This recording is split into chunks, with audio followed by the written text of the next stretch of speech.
गौतम बुद्ध ने वासना और इंद्रियों के नियंत्रण के लिए बहुत गहरी शिक्षाएं दी हैं। उनके अनुसार इच्छाओं तृष्णा को संयमित करने से ही सच्चा आनंद और आत्मिक शांति प्राप्त होती है। यहाँ कुछ प्रमुख बिंदु दिए गए हैं जो सेक्स वासना पर नियंत्रण करने में मदद कर सकते हैं। 1. सम्यक दृष्टि राइट व्यू अपनाएं। बुद्ध कहते हैं कि हमें ये समझना चाहिए कि वासना अस्थायी है और इससे केवल क्षणिक सुख मिलता है, लेकिन यह अंततः दुख और बंधन को जन्म देती है। यदि हम इसे गहराई से समझ लें तो वासना के प्रति आसक्ति कम हो जाएगी। 2. चिंतन और ध्यान मेडिटेशन और माइंडफुलनेस। आनापानसति ध्यान श्वास पर ध्यान मन को स्थिर करता है और इच्छाओं से बचने में सहायता करता है।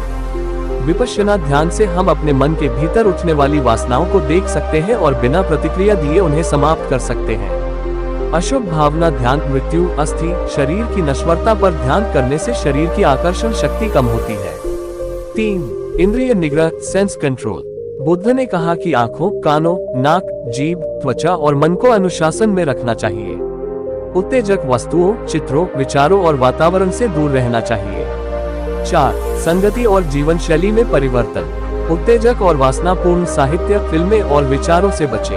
अच्छे और संयमी लोगों की संगति करें। रचनात्मक कार्यों और आध्यात्मिक गतिविधियों में मन लगाएं। 5. इच्छाओं को तृष्णा के रूप में पहचानें। बुद्ध ने कहा कि तृष्णा ही दुख का मूल कारण है। जब हम ये समझ लेते हैं कि तृष्णा हमें सुख नहीं बल्कि दुख देती है तो धीरे धीरे ये कम होने लगती है। 6. संयम और ब्रह्मचर्य का पालन। अगर कोई व्यक्ति आध्यात्मिक जीवन जीना चाहता है तो ब्रह्मचर्य का पालन करने से वह अपनी ऊर्जा को उच्चतर उद्देश्यों में लगा सकता है। यह मन को स्थिर और शक्तिशाली बनाता है। 7. ब्रह्म धर्म को अपनाएं। बुद्ध ने कहा कि नैतिक जीवन जीना ही सुख का मार्ग है। यदि कोई पंचशील अहिंसा सत्य चोरी न करना व्यभिचार न करना नशे से दूर रहना का पालन करता है तो उसकी इच्छाएं अपने आप नियंत्रित हो जाती हैं। निष्कर्ष सेक्स पर नियंत्रण के लिए हमें इच्छाओं को समझना ध्यान का अभ्यास करना इंद्रिय संयम रखना और नैतिक जीवन जीना आवश्यक है। बुद्ध की शिक्षाएं बताती हैं कि मन को अनुशासित कर हम इच्छाओं के बंधन से मुक्त होकर सच्चे आनंद की ओर बढ़ सकते हैं। गौतम बुद्ध की शिक्षाएं गहन मनन और ध्यान के माध्यम से वासनाओं पर नियंत्रण पाने का मार्ग दिखाती हैं। यहाँ कुछ और विस्तार से उपाय दिए गए हैं। 1. नित्य ध्यान और आत्मनिरीक्षण। नियमित ध्यान प्रतिदिन ध्यान का अभ्यास करने से मन स्थिर होता है। इससे मन में उठने वाली क्षणिक इच्छाओं और आवेगों का निरीक्षण करना आसान हो जाता है।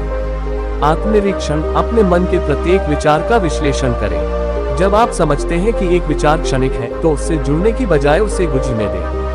2. 4 आर्य सत्य और अष्टांगिक मार्ग का पालन। 4 आर्य सत्य दुख का अस्तित्व दुख का कारण तृष्णा दुख का निवारण और निवारण का मार्ग। इन सच्चाइयों का बोध करके हम अपनी इच्छाओं की जड़ को समझ सकते हैं। अष्टांगिक मार्ग सही दृष्टि सही संकल्प सही वचन सही कर्म सही आजीविका सही प्रयास सही स्मृति और सही समाधि का पालन करने से मन में अनुशासन और संयम विकसित होता है। 3. संयमित आचरण और वातावरण। वासनापूर्ण तत्वों से दूरी उत्तेजक साहित्य फिल्में और असंयमित संगत से बचें। सकारात्मक संगति ऐसे लोगों की संगति करें जो संयम नैतिकता और आध्यात्मिक उन्नति की ओर अग्रसर हो। शारीरिक और मानसिक स्वास्थ्य नियमित व्यायाम संतुलित आहार और पर्याप्त विश्राम भी मन को स्थिर रखने में सहायक होते हैं। 4. ब्रह्मचर्य और नैतिकता। ब्रह्मचर्य का अभ्यास। यदि आप आध्यात्मिक उन्नति का मार्ग चुनते हैं तो ब्रह्मचर्य का पालन आपके शारीरिक और मानसिक ऊर्जा को नियंत्रित रखने में मदद करता है। नैतिक सिद्धांत सत्य अहिंसा और संयम जैसे सिद्धांतों को अपनाने से मन में आंतरिक शांति और संतुलन आता है। 5. मन की क्षणिकता और परिवर्तनशीलता का बोध। अनित्य का ज्ञान। बुद्ध ने बताया कि सभी इच्छाएं और अनुभव अनित्य हैं। जब हम ये समझते हैं कि हर सुख और दुख अस्थायी है तो मन में उनसे जुड़ाव कम हो जाता है। इच्छाओं का अवलोकन वासनाएं भी समय के साथ बदलती रहती हैं। इन्हें देखने और समझने की प्रक्रिया से आप इनसे उबर सकते हैं। निष्कर्ष गौतम बुद्ध की शिक्षाओं के अनुसार मन की वासनाओं पर नियंत्रण पाने के लिए निरंतर ध्यान आत्मनिरीक्षण नैतिक आचरण और सही संगति आवश्यक है। जब हम इन उपायों को अपने दैनिक जीवन में शामिल करते हैं तो न केवल शारीरिक इच्छाओं का नियंत्रण संभव होता है बल्कि मानसिक शांति और आध्यात्मिक उन्नति भी सुनिश्चित होती है। इन उपायों का अभ्यास करके आप धीरे धीरे वासनाओं के प्रभाव से मुक्त होकर एक संतुलित और शांतिपूर्ण जीवन की ओर अग्रसर हो सकते हैं। गौतम बुद्ध की शिक्षाओं में वासनाओं पर नियंत्रण पाने के लिए और भी गहन अभ्यास और दृष्टिकोण बताए गए हैं। यहाँ कुछ अतिरिक्त उपाय और बिंदु दिए गए हैं। 1. वासनाओं की प्रकृति को समझना। मन की क्षणभंगुरता। ये समझना कि किसी भी इच्छा शक्ति की अनुभूति क्षणिक होती है, मन में उनके प्रति अटैचमेंट कम कर देता है। जब हम देखते हैं कि वासनाएं अचानक उठती हैं और फिर चली जाती हैं, तो हम उनसे ज्यादा जुड़ाव महसूस नहीं करते। दुख का मूल कारण। बुद्ध ने स्पष्ट किया कि तृष्णा क्रेविंग ही दुख का मूल कारण है। जब हम यह आत्म साक्षात्कार कर लेते हैं, तो धीरे धीरे हम इन इच्छाओं से मुक्ति पा सकते हैं। 2. ध्यान मेडिटेशन का और भी विशद अभ्यास। विपश्यना ध्यान। इस ध्यान में हम अपने विचारों और भावनाओं का निरीक्षण करते हैं, बिना किसी प्रतिक्रिया के। जैसे ही वासना की अनुभूति उठे, उसे बस नोटिस करें और उसे जाने दें। इससे मन में स्पष्टता आती है और इच्छाओं का प्रभाव कम होता है। अनित्य का ध्यान। अपने शरीर के विभिन्न हिस्सों पर ध्यान लगाकर यह महसूस करें कि ये सभी अस्थायी और परिवर्तनशील हैं। यह अभ्यास कामेच्छा के प्रति आकर्षण को कम करने में सहायक होता है। 3. मनोवृत्ति का परिवर्तन। सकारात्मक सोच का विकास।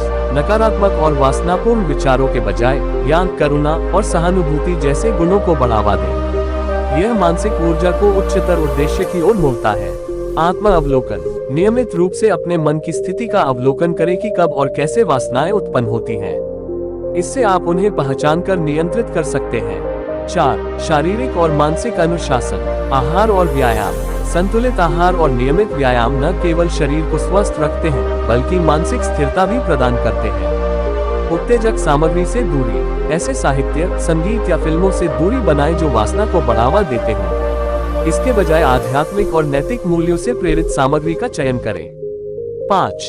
ब्रह्मचर्य और संगति। ब्रह्मचर्य का अभ्यास। यदि संभव हो तो ब्रह्मचर्य के सिद्धांतों का पालन करें। ये केवल शारीरिक संयम तक सीमित नहीं है, बल्कि मानसिक और भावनात्मक अनुशासन का भी प्रतीक है। सकारात्मक संगति। ऐसे लोगों की संगति करें जो आध्यात्मिक उन्नति में विश्वास रखते हो। सकारात्मक संगति से मन में संयम और आत्म अनुशासन बढ़ता है। 6. आध्यात्मिक साहित्य और शिक्षाओं का अध्ययन। उपदेशों का अध्ययन। बुद्ध के उपदेश जैसे कि धम्मपद और अन्य शास्त्रों का अध्ययन करने से मन में गहरी समझ विकसित होती है। ये ज्ञान आपको अपने विचारों और इच्छाओं को नए दृष्टिकोण से देखने में मदद करता है। उपदेशों का अनुकरण। उपदेशों का अभ्यास और उनके अनुसार जीवन जीना धीरे धीरे वासनाओं के प्रभाव से मुक्ति दिला सकता है। 7. नियमित अभ्यास और धैर्य। सतत अभ्यास। इन सभी उपायों का प्रभाव समय के साथ ही दिखाई देता है।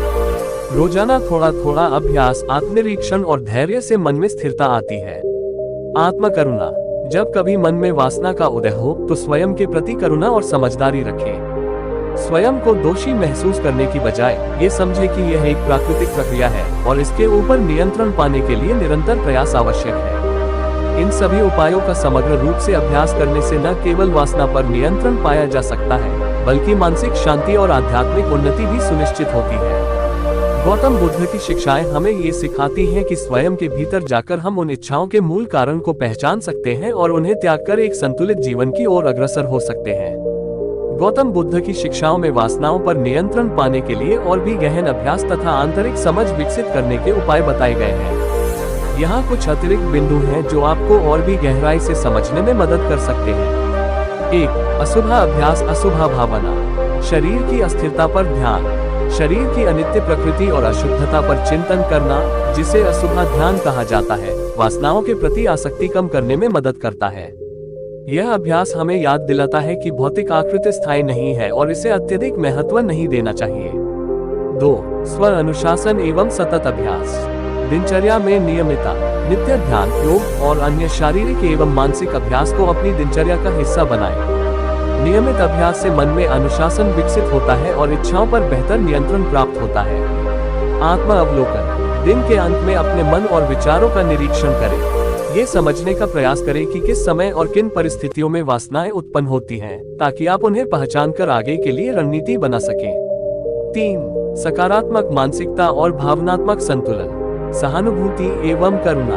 अपने आप के साथ साथ दूसरों के प्रति भी करुणा एवं सहानुभूति का भाव विकसित करें। जब हम अपने भीतर प्रेम और दया का संचार करते हैं, तो मन की उत्तेजनाएं अपने आप शिथिल पड़ जाती हैं। मेटा ध्यान, लविंग काइंडनेस मेडिटेशन। इस ध्यान के माध्यम से आप न केवल अपने आप से बल्कि संपूर्ण प्राणी जगत से प्रेम का संबंध स्थापित कर सकते हैं। इससे आत्मसम्मान बढ़ता है और वासनाओं के प्रति अत्यधिक लगाव कम होता है। 4. नैतिकता एवं सामाजिक प्रतिबद्धता। पंचशील और अनुशासन। नैतिकता के उच्च मानदंडों का पालन करना जैसे कि सत्य, अहिंसा और संयम न केवल बाहरी आचरण को नियंत्रित करता है बल्कि आंतरिक इच्छाओं पर भी नियंत्रण पाने में सहायक होता है। संगति का महत्व। ऐसे लोगों की संगति चुनें जो आध्यात्मिक उन्नति, संयम और आत्मा अनुशासन में विश्वास रखते हो। सकारात्मक संगति से आपकी मानसिक ऊर्जा सही दिशा में प्रवाहित होती है। 5. ज्ञान और समझ का गहन अध्ययन। धर्म ग्रंथों का अध्ययन। बुद्ध के उपदेशों, धम्मपद और अन्य शास्त्रों का गहन अध्ययन करने से आप तृष्णा और इच्छाओं के मूल कारणों को बेहतर ढंग से समझ सकते हैं। ज्ञान के प्रकाश में ये इच्छाएं कम प्रभावी हो जाती हैं। उपदेशों का आचरण। सिर्फ अध्ययन ही नहीं बल्कि उनके अनुसार जीवन जीना भी अत्यंत आवश्यक है। जब आपके शब्द और कर्म उनके सिद्धांतों से मेल खाते हैं तो मन में संतुलन और शांति बनी रहती है। 6. मानसिक समरूपता, इक्विनिमिटी का विकास। सभी अनुभवों को बराबरी से देखना, चाहे सुख हो या दुख, उसे समान दृष्टि से देखने का अभ्यास करें। यह मानसिक समरूपता आपको इच्छाओं की तीव्रता से दूर रखेगी और मन में स्थिरता लाएगी। स्वीकृति और त्याग। ये समझे कि हर अनुभव अस्थायी है। इच्छाओं और लालसाओं को स्वीकार करते हुए भी उनसे जुड़ाव न करना सीखें। त्याग की भावना विकसित करने से मानसिक बंधन टूटते हैं। 7. मन की गहराई में उतरना। साक्षात्कार की ओर अग्रसर। ध्यान के माध्यम से अपने मन की गहराई में उतरे और देखें कि वासना के पीछे की जड़ें क्या है। अक्सर ये अनिर्वचनीय भय, असुरक्षा या असमाधान का परिणाम होती है। आंतरिक शांति की खोज। जब आप स्वयं के भीतर की शांति और स्थिरता खोज लेते हैं तो बाहरी उत्तेजनाओं का आकर्षण अपने आप कम हो जाता है। इन उपायों का निरंतर अभ्यास आपको न केवल वासना पर नियंत्रण पाने में मदद करेगा बल्कि आत्मिक उन्नति एवं मानसिक शांति की ओर भी अग्रसर करेगा। ध्यान रहे कि ये सब अभ्यास समय के साथ ही गहराई से असर दिखाते हैं, अतः धैर्य और नियमितता बनाए रखना अत्यंत आवश्यक है।